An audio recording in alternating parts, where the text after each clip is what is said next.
beautiful day for a ball game, today.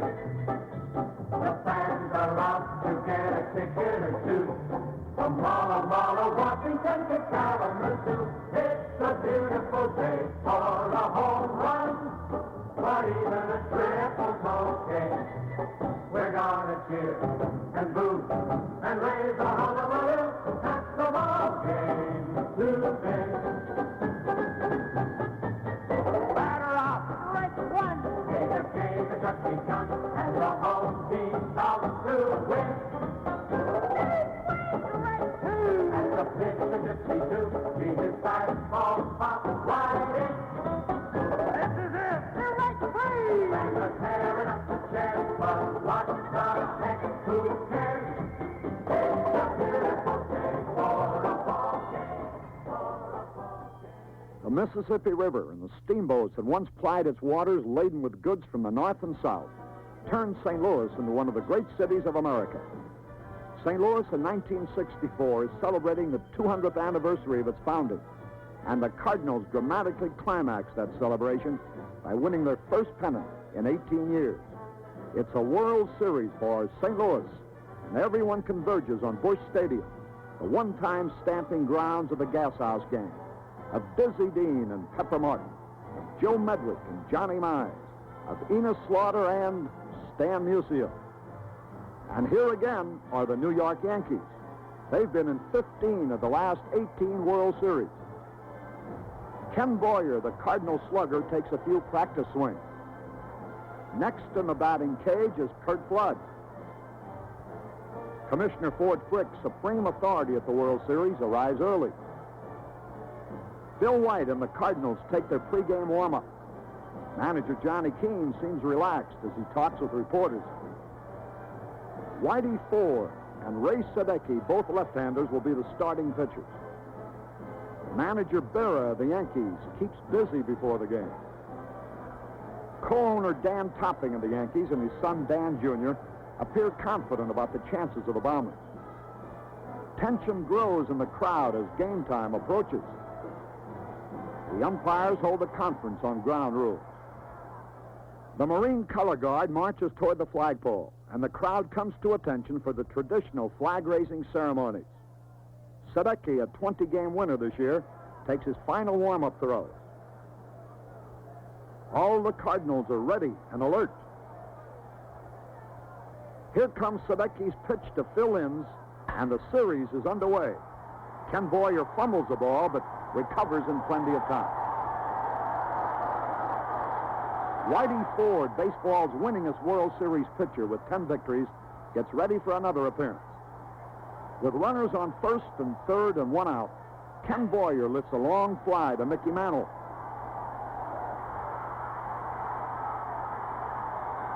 And Lou Brock scores the game's first run for St. Louis. With Elston Howard on first base, Tom Tresh hits deep to left field in the second inning. It might be, it could be, it is a home run. It's the third home run in 3 World Series for Tom, and it gives the Yankees the lead as Howard and Tresh score. With Boyer on second, Whitey Ford hits safely for another run. As Clete Boyer tallies, and the Yankees are ahead 3-1. With 1 on and 2 out in the Yankee fourth, Lynn smashes the ball to Ken Boyer. He knocks it down behind third base on a fine play. Pounces on the ball and gets off a beautiful throw to first base. It's close, very close. But the umpire calls Linz out. Bill Linz and Coach Jim Gleason argue with the umpire. Manager Berra comes out of the dugout to add his voice to the protest. After the first half of the 6th inning, the Yankees lead 4-2. Mike Shannon comes up in the Cardinals' 6th inning with 1 man out and Ken Boyer on second base. Shannon takes a pitch while Berra paces the dugout. Shannon rips into the next one. Boyer takes a look at it, and so does Pepitone. It's a tremendous blast. A home run that sails over the bleachers and above the scoreboard. St. Louis fans go wild as Boyer and Shannon cross the plate, and the score is tied at 4-4. Tim McCarver keeps the Cardinal rally rolling with a drive to right center. The ball bounces off the wall, and McCarver digs for second, pulls up with a double.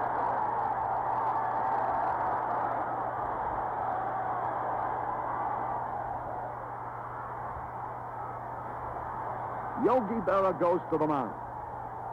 And here comes Downing, the fast-balling lefty. Berra huddles briefly with his new pitcher. With 2 away, Carl Warwick pinch hits for Ray Sadecki. Downing checks the runner, pitches, and Warwick pulls the ball toward left field. Linz makes a desperate dive. But the ball goes through for a hit. And McCarver comes sliding in with the lead run as Warwick goes into second.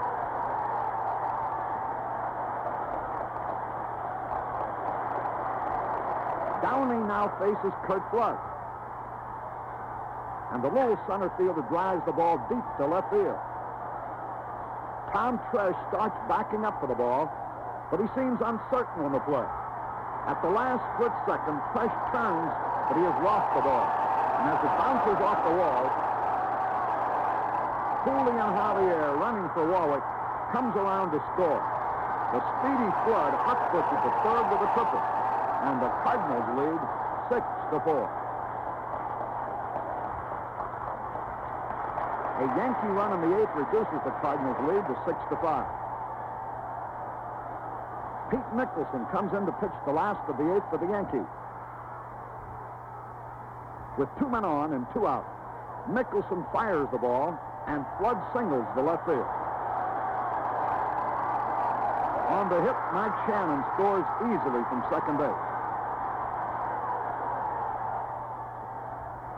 Lou Brock picks on the next pitch, wraps a double into the left field corner. That scores pinch runner Jerry Buchek and Curt Flood.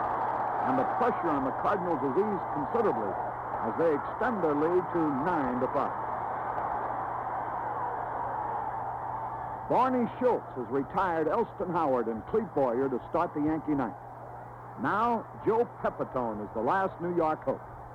Joe flies out to Curt Flood in center field, and it's all over. The Cardinals win 9-5 as the crowd goes wild and the fans swarm onto the field, while Schultz, the relief star, and the rest of the Cardinals head for the dugout. It's a big win for the Cardinals, who grab an early lead in the series.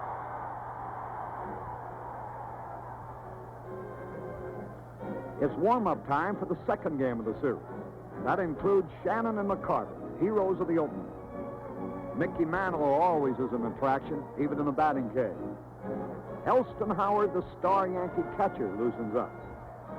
The Boyer brothers, Ken and Clete, 2 of baseball's finest third basemen, have a brief reunion. Brilliant rookie Mel Stottlemyre and 19-game winner Bob Gibson will be the starters. Co-owner Del Webb and general manager Ralph Houck of the Yankees talk it over. Another capacity crowd jams Busch Stadium as the St. Louis Cardinals take the field. Rabid bleacher fans are confident of a second straight St. Louis victory. Bob Gibson, who walked Phil Linz to start the game, now takes his time getting ready, while Coach Frank Crossetti paces around at third base. Bobby Richardson is up, and he takes a third strike. Home run slugging Roger Maris is the next batter, and he also strikes out. Now it's Mantle at the plate, and Gibson blows one past him to strike out the side, and the St. Louis fans love it.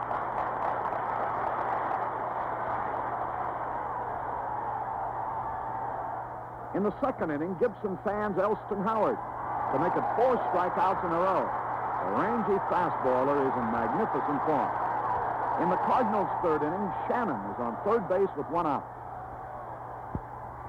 When Stottlemyre pitches to Flood, Kurt grounds out to the shortstop, and Shannon scores the first run of the ball game. With the score tied 1-1, Mantle opens the 6th inning with a walk. Howard drills Gibson's next pitch for a low liner towards center. But nope, it doesn't go through. Darryl Maxwell steals it with a miraculous diving catch. And Mantle quickly scampers back to first.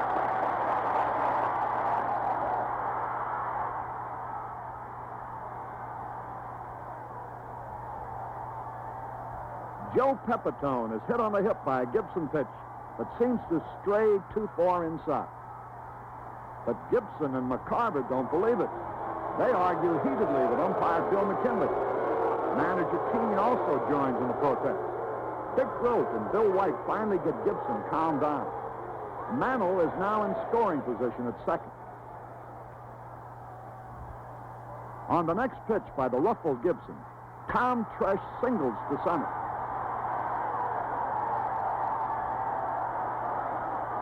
Mantle scores. The Yankees lead 2-1. In the Yankees' 7th, Richardson gets a broken bat blooper to center, scoring Linz from third. The Yankees make it 4-1 when Bobby also scores before the crowd takes the traditional 7th-inning stretch. In the Cardinals' 7th, Tim McCarver drives the ball to deep right center. But here comes Maris. And he makes a wonderful all-out reaching catch near the wall. It averts possible trouble for Stottlemyre because it looked like a hit all the way. At the end of the 8th, the Yankees lead 4-2. Barney Schultz, who saved the opener, is back for a second relief appearance. Schultz floats one of his knucklers to the plate, and Phil Linz ties into the ball. Brock races back, but it's in the bleachers for a home run.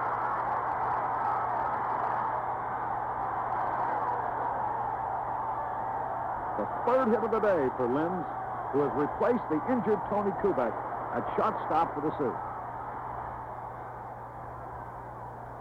Roger Maris slaps another Schultz knuckler for a single to center to keep the rally rolling. Before the inning is over, the Yankees have added 4 runs to build up an 8-2 margin. Now it's up to Mel Stottlemyre, the brilliant youngster who won 9 games for the Yankees after being called up from the minors on August the 11th. Dick Grote opens the Cardinal 9th inning with a hard drive down the right field line. It gets past Hector Lopez and bounces off the wall. Grote sprints around to third with a triple.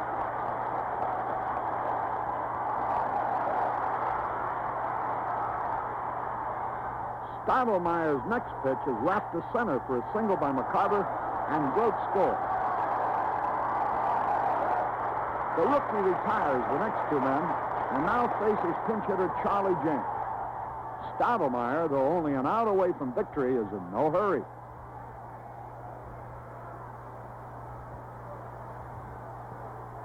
He finally pitches.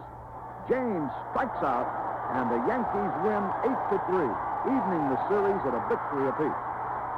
The Yankees congratulate Stottlemyre, a World Series winner after only 2 months in the majors. When they were faltering in the pennant race, the rookie gave them the lift they needed. And now, he has done it for them again. And now the World Series shifts to New York, the city of awesome skyscrapers that seem to stretch unending as far as the eye can see. And Yankee Stadium must be included in this immensity of steel and mortar. New York fans never lose interest in the series. August Busch Jr., president of the St. Louis Cardinals, is indeed a happy man with his first National League pennant winner. Mr. Busch and his wife Trudy are out early to watch the Cardinals practice. Jim Bouton and Kurt Simmons are the starting pitchers in the 3rd game. Rookie Mel Stottlemyre relaxes following his victory in Game 2. It's a perfect day, and the rippling flags look beautiful against the blue sky. A huge crowd of 67,101 fills the stands. Everyone is at attention as the color guard, representing all branches of the armed forces, is in center field for the flag-raising ceremony. The game is scoreless going into the Yankees' second. Now Kurt Simmons faces Elston Howard, and the Yankee catcher singles in the center field. With 2 out, Pepitone had walked. Simmons gets one over for Cleve Boyer, who drives the ball into left field. It caroms around the curving wall for a double. And Howard scores with the first run of the game. As the Yankees take the field in the 5th inning, Boughton still is protecting a slim 1-0 edge. He pitches to McCarver, and Tim opens with a single to right. Mantle fumbles the ball, and McCarver dashes on to second base. Simmons, who has been pitching superbly, is at bat. Boughton pitches and knocks his cap off. Frequent occurrence with him. Simmons slashes the next pitch at Boyer. Cleve dives for it. Can't hold on. The ball caroms away. And McCarver continues home with the run that ties the score at 1-1.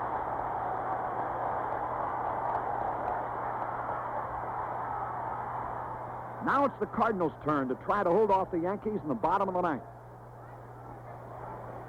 Barney Schultz, the veteran knuckleballer, makes his 3rd straight relief appearance of the series.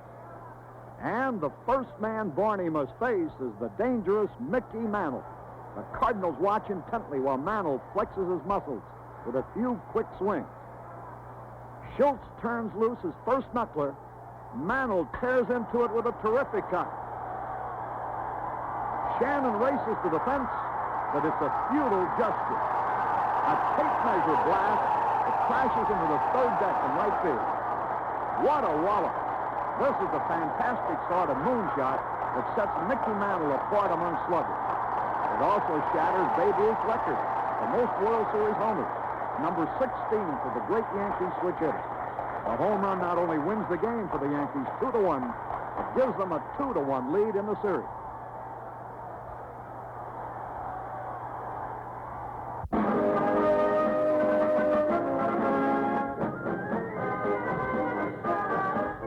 Mickey Mantle, whose tremendous homer won yesterday's thriller, relaxes during practice.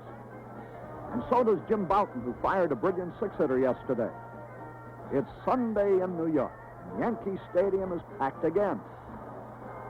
Ray Sadecki, who won 20 this year, will start for the Cardinals in an all-southpaw duel with Al Downing, who posted 13 victories for the Yankees. From any angle you view it, Yankee Stadium is filled with fans eagerly awaiting the action. It comes quickly in the Yankee first inning when Phil Innes leads off with a double to right field.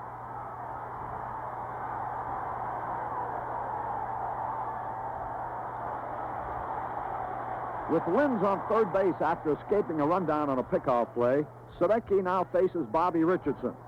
Bobby slashes the ball past Kenny Boyer. Just inside 3rd, into left field for a double, scoring Linz with the first run of the game. And the crowd comes alive. Sadecki takes a little pause to try to collect himself after this rough greeting. But Roger Maris follows with another hit, a single to right, and Richardson has to hold up at 3rd.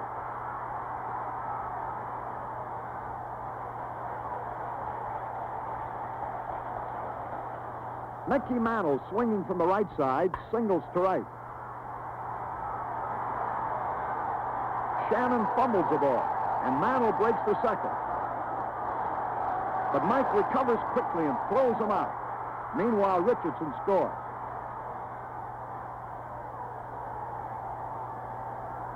Roger Craig comes in from the bullpen as manager Keene decides to make a change. Obviously, this just wasn't Sadecki's day. He gave up 4 straight hits. Craig's first problem is Elston Howard, and the Yankee catcher singles to right for the 5th hit in a row as Maris scores, giving the Yankees a 3-0 lead. The fans thrilled with the sudden outburst. In the Yankees' second, Craig starts out by fanning Cletus Boyer. After Downing also strikes out, Roger Craig goes to work on Phil Linz.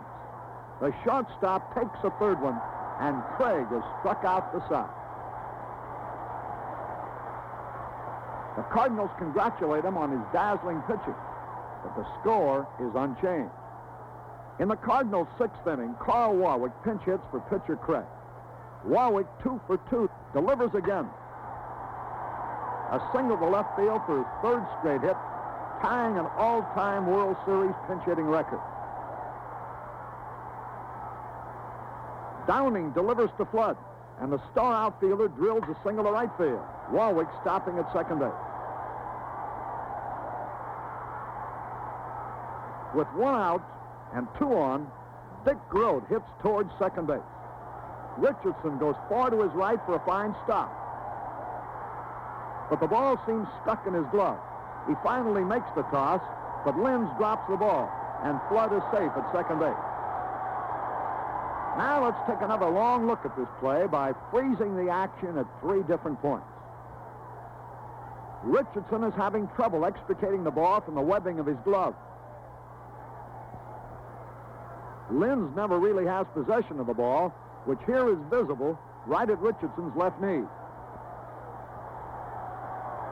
The action reveals the result of the violent activity that frequently occurs at second base.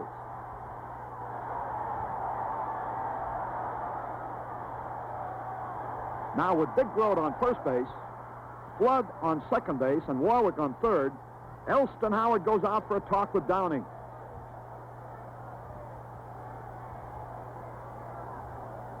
It's a rough spot, with the next hitter being Ken Boyer. Boyer calmly looks at a pitch.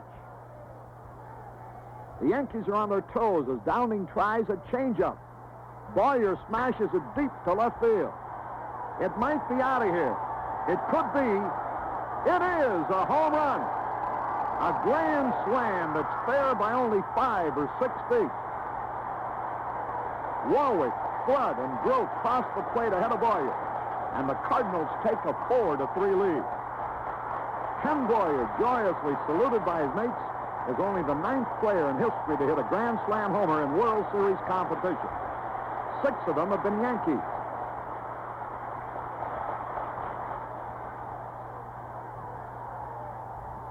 Ron Taylor, who replaced Craig, warms up for the Yankee 8th, with St. Louis still leading 4-3. Grote is all set at short. Taylor winds, pitches, and Maris hits sharply through the middle. Ron barely deflects the ball, and it looks like it's through there. No, it isn't. Grote makes a sensational stop, regains his balance, gets off a perfect throw to nip Maris at first base. What a play. That's the sort of thrill that keeps baseball first in popularity. Elston Howard presents another threat. He takes a vicious cut but strikes out, and the Cardinals still have their 4-3 edge. In the Yankee 9th, Clete Boyer's the last New York hope. Taylor lets fly with a pitch. Boyer checks his swing, but the ball rolls to Bill White for the final out.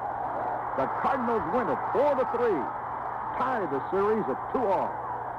Taylor is acclaimed for his fine relief pitching, but he shares the heroics with winner Roger Craig, who is just as spectacular in relief, and Ken Boyer, who walloped that Grand Slam home run.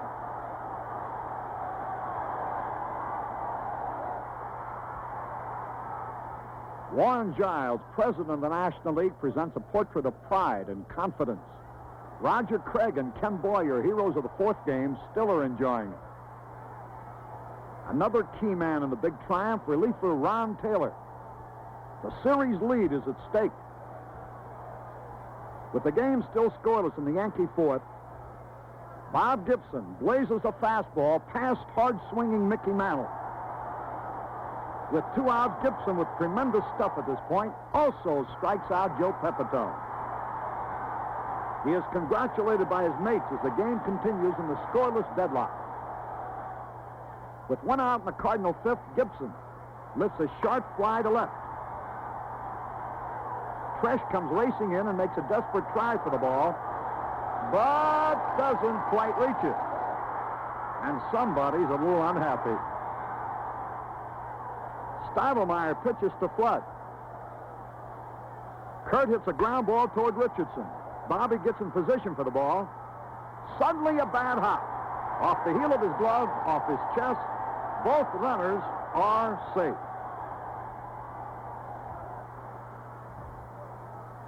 Stivelmeyer is in a jam with Brock up and Gibson on second. Mel pitches. Brock cracks a single to right field. Gibson sprinting home with the first run. Before the inning is over, the Cardinals have added another run and lead 2-0. Bob Gibson still has that 2-0 lead in the ninth. With Mantle on first and one out, Gibson makes a great play on Pepitone's smash. A miraculous throw, very, very close.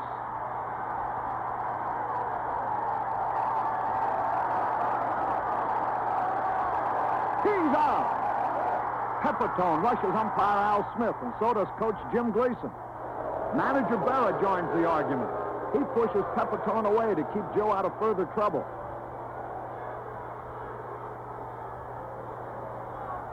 Mantle takes a lead off second base as Gibson pitches to Tresh. And Tom drives the ball deep to right center. It's a home run into the bleachers beyond the scoreboard. That ties the score at 2-2 as Mickey Mantle scores. And then Tresh, who's met by the welcoming hand clasp of his mates. And when he reaches the dugout, there are more Yankees to congratulate him on his game-tying wallop.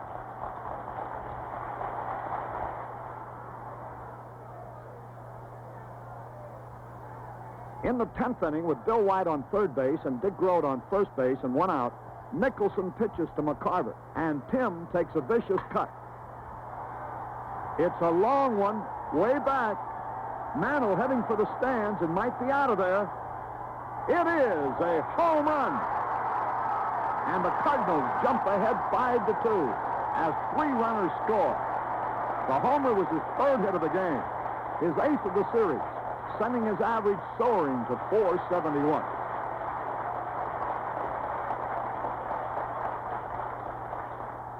With a runner on and 2 out in the Yankee 10th, Bob Gibson pitches to Maris. Roger lifts a foul behind third. Boyer makes a spectacular catch right over the head of National League President Warren Giles. The Cardinals win a dramatic 5-2 victory that gives them a 3-2 edge in the series. They swarm around Ken Boyer and then Gibson, with a jubilant youngster also giving a hug to the pitcher.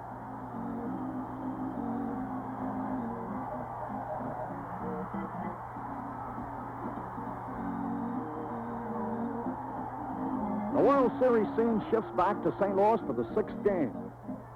This is Stan Musial, greatest Cardinal of them all, now a club executive. McCarver and Gibson, who put St. Louis out in front in the series, are mighty happy. Today's starting pitchers, Curt Simmons and Jim Bouton, pose for the photographers. St. Louis fans apparently confident their Cardinals will end the series today, jam Busch Stadium. The veteran Curt Simmons is all business as he heads for the mound.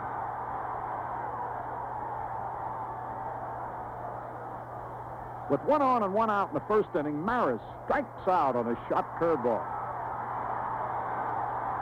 Simmons throws another curve, and Mantle fans as the ball breaks away from him. With the Cardinals leading 1-0 in the fourth, Jim Bouton cuts loose and whips the fastball past Ken Boyer. Both Maris and Clete Boyer staying alert. Shannon takes a ripple at an overhanded curve and strikes out. In the 6th, Maris misses a fastball for strike 2.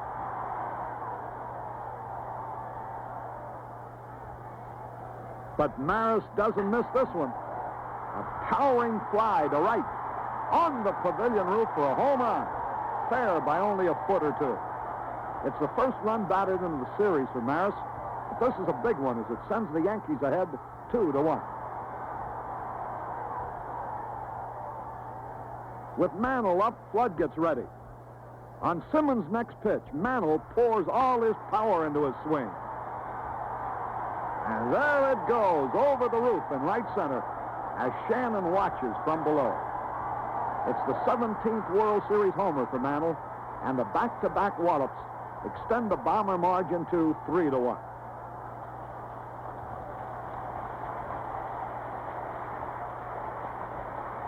St. Louis still trails 3-1 in the eighth as Barney Schultz makes his fourth relief appearance of the series. Phil Linz takes a half swing, pokes a single to left. With 2 men on base, Barney Schultz floats up another knuckleball, and Elston Howard smashes a single to center, the 6th hit of the series for the steady Yankee catcher. Linz scores. That's all for Schultz, and left-hander Gordon Richardson replaces him. Yogi Berra paces the dugout impatiently. First to greet Richardson is Joe Pepitone, and he drives one deep to right. It might be out of here. It could be. It is a grand slam home run. The second grand slam of the series, and this has happened only once before in World Series competition, when Yogi Berra and Bill Skowron hit bases loaded homers for the Bombers in 1956. The Yankees now lead in the ballgame 8-1. Yankee pitchers warm up in the ninth as Bob Skinner comes up with 2 on and 1 out. Southpaw Steve Hamilton is called in to relieve Boughton, who pitched well for 8 1/3 innings. Hamilton pitches to Skinner. Bob cracks the ball through the middle for a single, and the Cardinals are still alive as Shannon scores.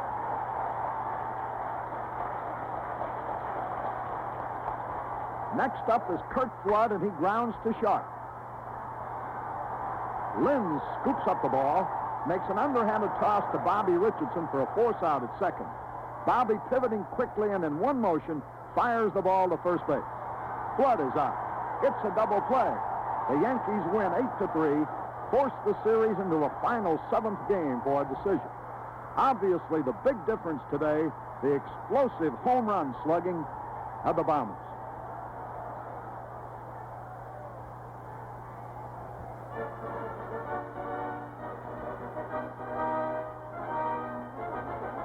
President Joe Cronin of the American League is an early arrival for the decisive 7th game. Roger Maris, Mickey Mantle, and Joe Pepitone are the 3 Bombers who yesterday reasserted the tradition of Yankee power. Bobby Richardson with 11 hits is only 1 behind the series record. Bill White tries to get his stroke back. Starting pitchers Mel Stottlemyre and Bob Gibson both will work with only 2 days rest. Managers Johnny Keane and Yogi Berra are ready for the final showdown battle. In the press box, 500 sports writers are waiting to describe the action to the world. The Cardinals dash onto the field. The capacity crowd is tense as it eagerly awaits the first play. And here it is. Ken Boyer throws out Phil Linz to start the ballgame. In the second inning, the Yankees have the bases loaded with 2 outs. But Gibson gets Stottlemyre on strikes to end the threat. In the fourth, the Cardinals have 1 run in with Shannon on first and McCarver on third.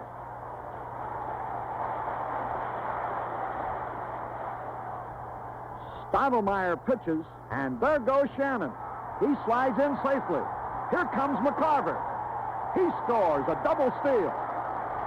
Stottlemyre delivers again to Maxville. Dow lines a single to right. Here's Mantle's throw to the plate. It's late. Shannon scores. In the Yankee 5th with 2 on and 1 out, Linz lifts a pop fly into short right. Shannon makes a dazzling catch of the ball. Fires on the run to Dick Groat.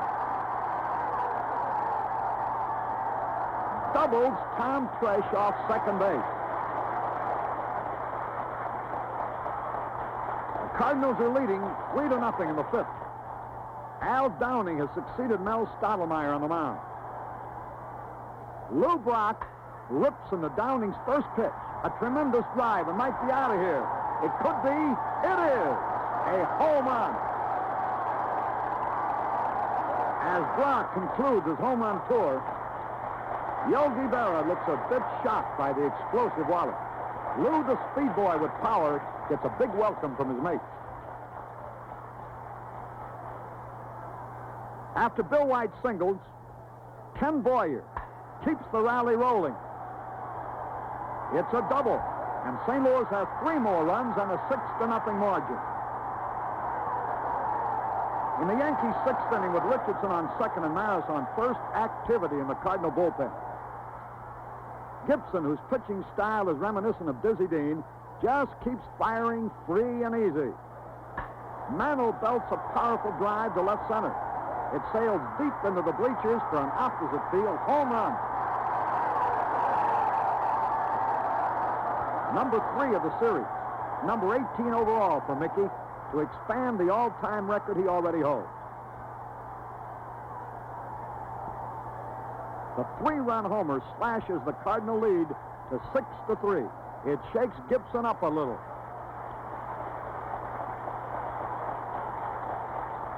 In the Yankees' 7th, Bobby Richardson singles the center for his 13th hit, a new World Series record.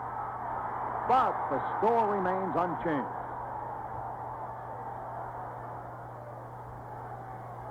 In the Cardinals' 7th, Steve Hamilton retires the first 2, and then Kenny Boyer hits deep to left.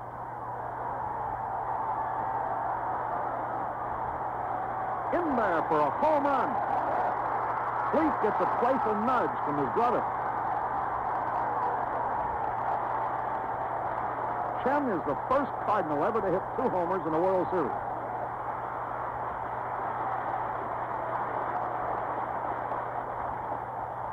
The solo shot extends the Cardinal margin to 7-3. Gibson faces Clete Boyer in the Yankee 9th. On a 3-2 pitch, Clete gets one down his alley. It might be out of here. It could be. It is a home run. Now it's Clete's turn. He grins as he passes Ken and proceeds to the Yankee dugout. The Cardinal bullpen gets busy. Gibson now pitches to fill in, and the Yankee shortstop hammers the ball solidly, too. It's going back.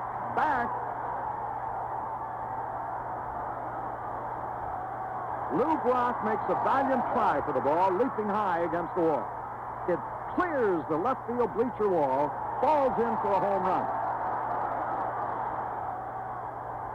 As Lynn circles the bases, the Yankees have taken on new life. They now trail only by 7-5.